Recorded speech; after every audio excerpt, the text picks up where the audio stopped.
Thanks నా channel కోసం నువ్వు ఒక రెసిపీ చెప్తాను అని చెప్తివి. నేడు నక్క దోసకాయ ఊర్బిండి చేస్తున్నాము, దాని గురించి చెప్తావు కదా, చెప్పు. నక్క దోసకాయ అంటే రౌండ్గా ఉన్ను, గుండుగా ఉన్ను. మిగతా దోసకాయ అంటే పొడుగా ఉండేట్టుగా ఇది గుండుగా ఉన్ను. ఆ దోసకాయని ఏంటంటే తోలు ఎత్తేసి లోపల ఉండే విత్తనాలను తెత్తి చిన్న చిన్నగా కట్ చేసి పెట్టుకోవాలి. కనుక అన్ని ఊర్బిండికి వేసేట్టుగా మీకు ఏది కావాలంటే వేసుకోవచ్చు. కందిపప్పు, ఉద్దిపప్పు, శనగపప్పు ఏదైనా వేసేసి మిరపకాయ వేయాలి. దీంట్లో మిరియాలు వేయకూడదు, ఉత్తమ మిరపకాయ వేసుకుని ఎంత కావాలో కారానికి తగినట్టుగా మిరపకాయ వేసుకోవాలి. చింతపండు, ఉప్పు, కాంటి ధనియాలు కొంచెం వేసుకోవచ్చు, ధనియాలు వేసుకోవచ్చు. లేకపోతే ధనియాలు లేకుండా పప్పు, మిరపకాయ, కొంచెం చింతపండు, ఉప్పు అన్ని వేపేసి టెంకాయ కాబట్టి టెంకాయ వేసుకోవచ్చు, టెంకాయ లేకుండా చేయవచ్చు. పెరుగాయం అది మనం తాళించేప్పుడు వేసుకోవచ్చు, ఎప్పుడు కావాలంటే వేసుకోవచ్చు. ఇంగువ కరేపాకు అంటే కరేపాకును తాళించుకోవచ్చు, తాళించేప్పుడు అది వేసుకోవచ్చు. ఆవాలతో కూడా ఇంగువను కరేపాకును వేసుకోవచ్చు.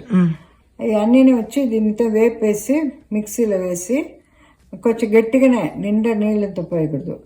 ఇది ఏం చేసుకోవాలా, దోసకాయని కొంచెం స్లైట్గా వేపేసి దాంతో కూడా ఊరికి అట్నే మిక్స్ చేసి చేయొచ్చు. లేకపోతే గ్రైండర్లోనే ఇది మిక్సీలోనే ఒక చుట్టితే కొంచెం తెలివిలా దోసకాయ అయితే కొంచెం నోటికి చిక్కేట్టుగా ఉంటే బాగుండు. నిండా అట్నే మెత్తగా రుబ్బితే బాగుండదు.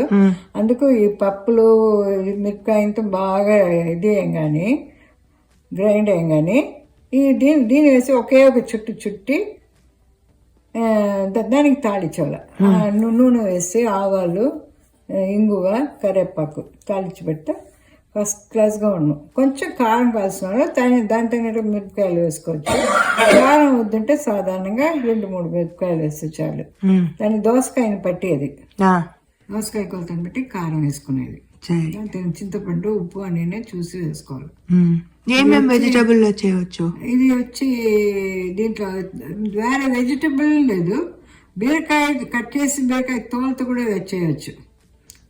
లేకపోతే ఇదేమో పొట్లకాయో, ఇది చౌచవు అంతా కొంచెం దీంతో కూడా చేయొచ్చు. ఫుల్గా లోపల స్టఫ్తో కూడా చేయొచ్చు. లేకపోతే ఉత్త తోల్ని జీవేసి ఆ తోల్ని వేస్ట్ చేయకుండా ఆ తోల్ని బాగా వేపుకోవాలి, మెత్తగా వేపుకునేసి ఏమేమి వేస్తామో దీనికి అదే శనగపప్పు, ఉద్దిపప్పు వేస్తే బాగుండు. కందిపప్పున దీనికి ఇంతనే అదిదో బాగుండు. తొగలు ఉంటాం కదా దానికి ఊర్బిండికి ఆ 2 పప్పులు బాగుంటుంది.